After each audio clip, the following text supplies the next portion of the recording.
if you're passionate about something, you have to be willing to accept your weaknesses just as much as you're willing to accept your strengths. It's a part of the growing process to really know the things that you're not good at and being okay with the fact that you're not good at them, but also using it as a challenge.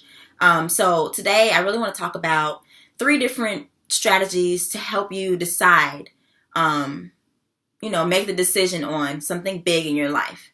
I was talking to one of my students and she was asking me on advice that I may have as far as her making the decision if she should, stay in gymnastics or if she should quit. And this is not the first time I've heard this. I've worked with a couple of students who were trying to figure out if they wanted to quit the sport or if they wanted to stay in it. And there's a couple of strategies that can really help you figure out what you want to do. And then, so let's go through those, and then we'll talk about kind of why those 3 are important. So you not only understand what to do, but why you're doing it. Okay, so the first thing I would say, and this is going to lead into a story. I'm a big storyteller. So first thing I would say is that you really want to figure out, you want to reflect on why you do the sport. And so the first strategy I would say is to take a break. When I was a level 5 in gymnastics, I injured myself and I wasn't able to practice as much as I used to. I had to kind of do rehab things, and I was seeing my teammates get better while I was, trying to get my knee healed up. I hyperextended it, I think, on vault. And at the time, now that I'm thinking back, I was maybe out for 2 weeks. It wasn't long at all. But to me, it was like, that's too much time for me to be out of the loop and letting my teammates get better, and I'm not. So it felt like a long time to me, and it really made me second guess my confidence in being able to come back strong. And so one of the things that came to mind was wanting to quit. And my mom knew how much I love the sport. My dad knew how much I love the sport. So when I told them I wanted to quit, it was a big shocker for them.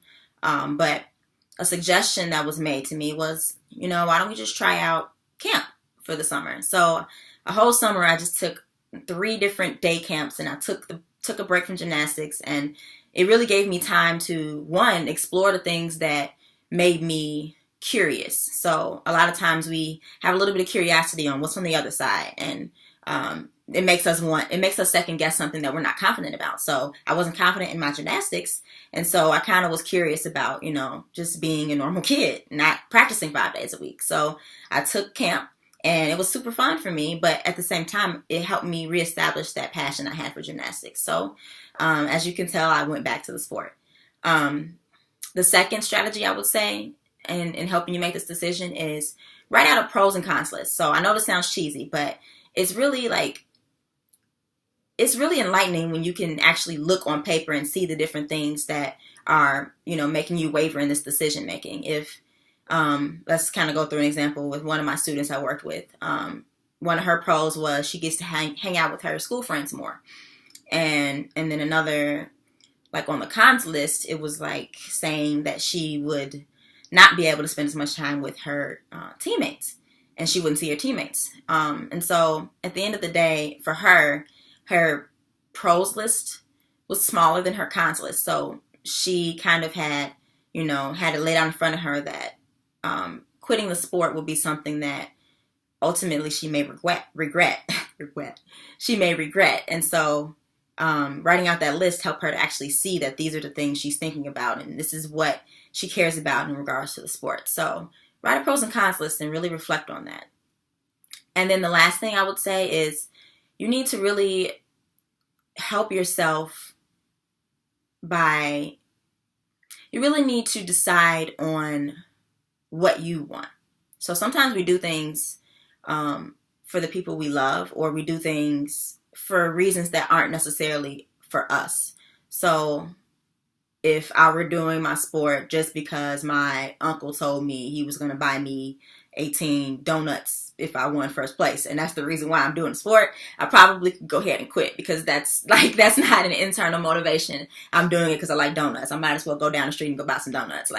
It's the same thing. So if you're doing the sport, or you're doing whatever it is that you're committed to because of something else and not because you love it, then you really want to pay attention to this step. So I would say ask yourself, what would my day look like tomorrow if I were to wake up and it was perfect? What are the different things that you would do? What are the different things that would be on your list for the day? And once you write that out, be as detailed as you can. Write down, when you first wake up, you're going to get up and you're going to take a shower in the upstairs bathroom. And, you can just really get detailed with it. And you can, even put down what you're going to have for breakfast and really look at the details of what you wrote down for this and figure out if your passion or the thing that you're trying to make a decision on is in that list, is in that day.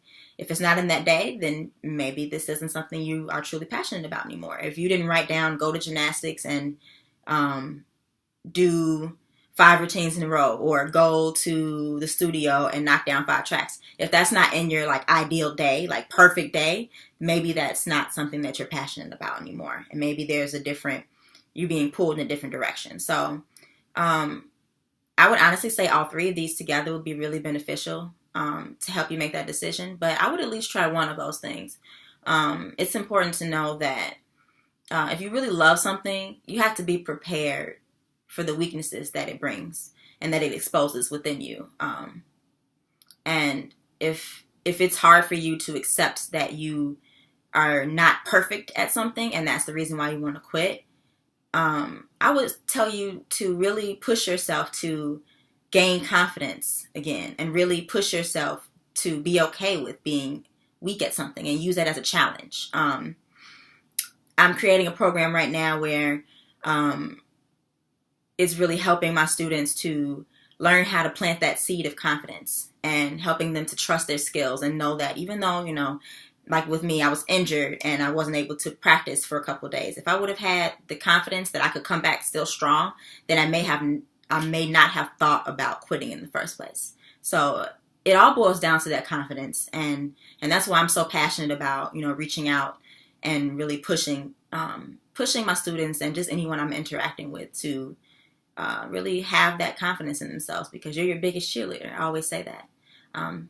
That's all I have for today, though. If you could follow me on Instagram, Focus by CS. If you like this video, thumbs up, subscribe, please. I'm really trying to build that audience. I'm super, super, super excited to get the word out and get my mission out. And then you can also follow me on Twitter, Focus by CS. And my Facebook is Choreography by Chantel Sarita. Thank you, everyone. Have a great day.